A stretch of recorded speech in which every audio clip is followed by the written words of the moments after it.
Humanity is moving into the era of cyberpunk. The masked Cybertruck does not seem ridiculous.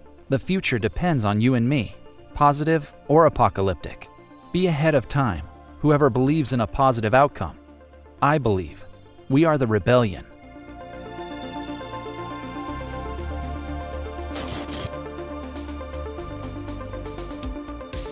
My name is Alexander Krivoshea.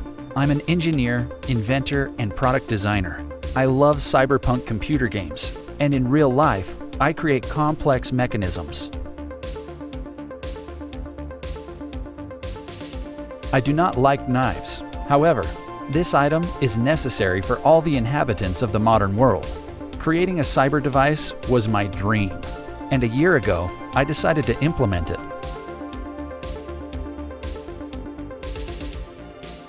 So I've crafted a pocket knife for creative people and for those who don't really like knives, but like the sensation of the new era.